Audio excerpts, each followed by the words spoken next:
कितने लोग ऐसे हैं जो कि डांस में अपना कैरियर बनाना चाहते हैं?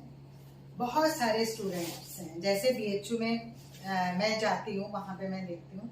आज हम लोग के यहाँ थोड़ा सा मौसम खराब है, जिसकी वजह से बाहर निकलना बहुत मुश्किल हो गया है और साथ में कुछ एग्जाम्स भी कंडक्ट किए गए हैं। इसलिए मैंने सोचा कि ये काम का वीडियो आपके लिए मैं बनाती हूँ, जो कि आपके सिलेबस पर बेस्ड है।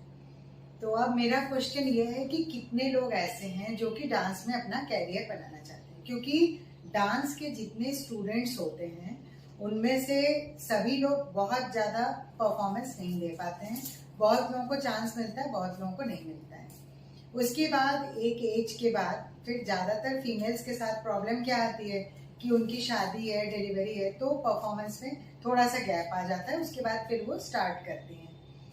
कुछ लोग टीचिंग लाइन में जाना पसंद करते हैं, तो उसके लिए जो है JRF है, नेट है, या फिर स्कूल लेवल पे है जो एनुअल फंक्शन कराते हैं, या फिर कोरियोग्राफर।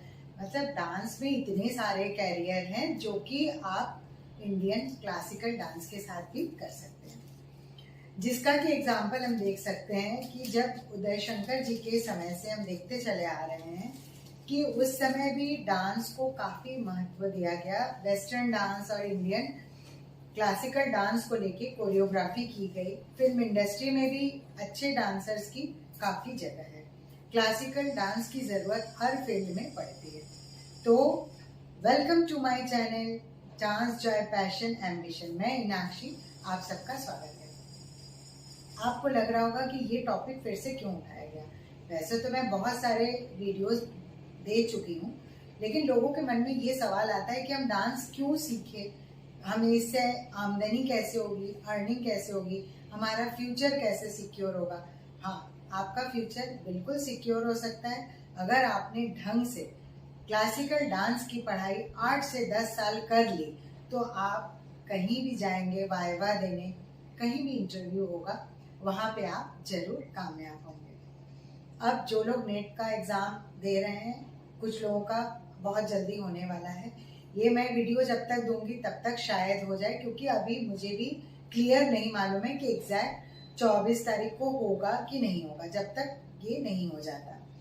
तो इस वीडियो में नेट के साथ साथ और भी मैं बेसिक बहुत सारी जानकारी आपको दे रही हूँ, क्योंकि बहुत सारे लोग हमसे ये क्वेश्चन पूछते हैं कि मैम क्या कैसे कैरियर बनाएंगे, क्या करेंगे, कैसे तैयारी करेंगे। तो सबसे पहले आप छोटे स्केल पे शुरू कर सकते हैं, अपना कोचिंग क्लास खोल सकते हैं। जैसे मैं कोचिंग में जाती हूँ, बच्चों की क्लास लेती हूँ, आप स्कूल में ज्वाइन कर सकते हैं। अगर आपको हायर पोस्ट पे जाना है तो उसके लिए नेट JRF क्वालिफाई करना पड़ेगा।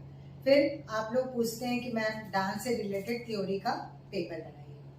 थ्योरी का मैं बहुत सारा दे चुकी हूँ और जो सब आपके सिलेबस पर बेस्ड है। अब आप एक काम करिए कि प्लेलिस्ट को खोलिएगा, प्लस गूगल में भी जाइएगा डांस जॉय पैशन एम्बिशन। जब आप टाइप करेंगे आपके सिलेबस के अकॉर्डिंगली सब कुछ मिलेगा, जिसमें मैंने डिप्लोमा के लिए ट्यूटोरियल और BPA MPA के स्टूडेंट्स के लिए कुछ इम्पॉर्टेंट टॉपिक, जिसमें रस सिद्धांत है, नायक नायिका है, उसके अलावा क्लासिकल डांसेस ऑफ इंडिया, उनका ब्रीफ इंट्रोडक्शन है, और नेट के पेपर तो मैं बहुत सारे शेयर कर चुकी हूँ, और CUT, UG, PG, general test सब कुछ अवेलेबल है मेरे चैनल पे। तो आप देखिए और उससे आपको समझ में आ जाएगा कि कौन सा टॉपिक नहीं है। तो आप स्पेशली कमेंट सेक्शन में लिख के दीजिए कि आप किस टॉपिक पे वीडियो देखना पसंद करेंगे। आज के वीडियो में मैं आपको नेट के सिलेबस और MPA का एक बहुत इम्पॉर्टेंट टॉपिक उठाऊंगी, और साथ ही साथ आंसर की पेपर का एनालिसिस 2023 जो दिसंबर साइकिल था उसका भी मैं करूँगी। लेकिन इसके लिए आपको वीडियो में अंत तक जुड़े रहना पड़ेगा। तो सबसे पहले आप मेरे चैनल को सब्सक्राइब कर दीजिए, और आप लोग लाइक कमेंट ज़्यादा से ज़्यादा करिए, क्योंकि जितनी बार आप कमेंट देंगे, जितनी बार क्वेश्चन पूछेंगे, वो वीडियो ज़्यादा से ज़्यादा आपके सामने डिस्प्ले होगा और उसमें बेनिफिट आपको है। तो आप देखिए आज का टॉपिक क्या है। आज का टॉपिक है, जैसे मैंने शिलापदिकरम एक लव स्टोरी मैंने आपको बताई। अब हम मालविकाग्निमित्रम पे चले आते हैं। मालविकाग्निमित्रम टॉपिक क्यों उठाया जा रहा है? क्योंकि कालिदास के नाटकों के बारे में नेट में हमेशा पूछा जाता है। और बीपीए और एमपीए में भी पूछा जाता है। खास करके जब आप अभिनय दर्पण को पढ़ लेते हैं तो जो एमपीए का एंट्रेंस एग्जाम होता है उसमें कालिदास के नाटकों के बारे में क्वेश्चन पूछा जाता है, डेफिनेटली पूछा जाता है। और मालविकाग्निमित्रम की चर्चा इसलिए हो रही है क्योंकि ये पूरी तरीके से ये जो ड्रामा है ये डांस पर बेस्ड है और इसमें नाट्य शास्त्र के नियमों का पालन किया गया है। अब आपको लग रहा होगा कि मालविकाग्निमित्रम की बात हो रही है, तो संस्कृत नाटकों की जब बात होती है तो उसमें नृत्य और अभिनय की कसौटी पे मालविकाग्निमित्रम सबसे ज्यादा खरा उतरता है, क्योंकि कालिदास जो भास के बाद के नाटककार हैं और उनका टाइम पीरियड है ईसा पूर्व जो है वो प्रथम शताब्दी मानी जाती है। ठीक है, कुछ चीजें मैं असाइनमेंट बना के लाई हूँ, देख के मैं बताऊंगी और कुछ चीजें मैं अपने से बताऊंगी। तो कालिदास जिनके बारे में बात होती है तो उनके नाटकों में एक तो सारे नाटक आपको रोमांटिक मिलेंगे, लेकिन उसमें रोमांटिक होते हुए भी जैसे कि उसमें एक शालीनता को मेंटेन किया गया है। और ये जो मालविकाग्निमित्रम की बात हो रही है, मालविकाग्निमित्रम एक काल्पनिक नाटक है, लेकिन जब नाटक को आप देखेंगे, इसको उस जमाने में रूपक कहा जाता था नाटकों को, क्योंकि जो लोग कुछ लोग अभी नए नए बीपीए से एमपीए में आएंगे उनको रूपक और नाटक के बीच में अंतर नहीं पता होता है। जब मास्टर्स में आप आ जाएंगे तब आपको पता चल जाएगा।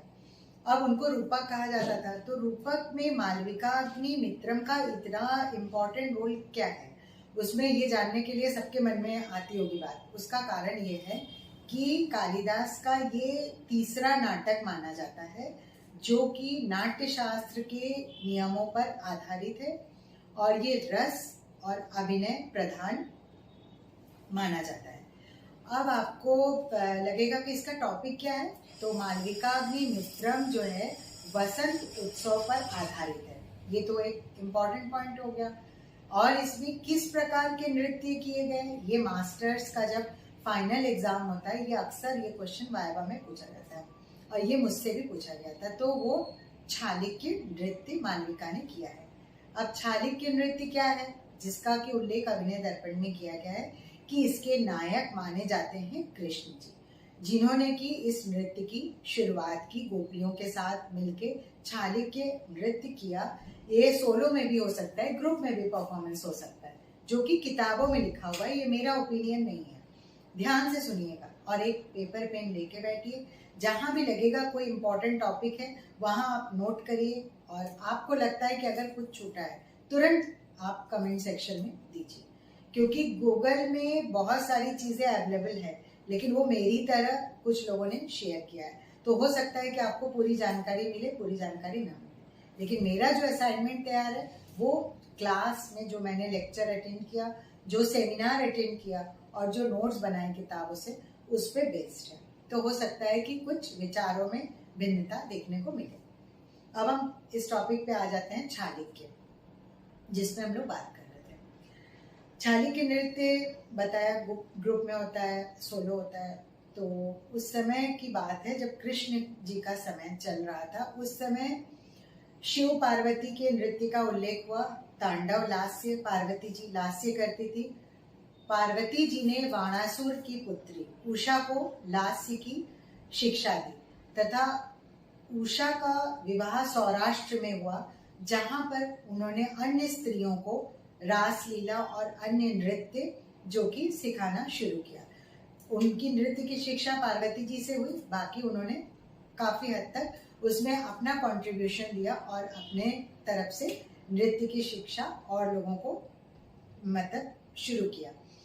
अब मालविकाग्निमित्रम के जो प्रथम अंक है उसमें राजा अग्निमित्र के बारे में कहा जाता है कि उन्होंने राजकाज पे पूरा ध्यान दिया, बाकी अंकों में उन्होंने भोग और विलासिता पर ज्यादा ध्यान दिया।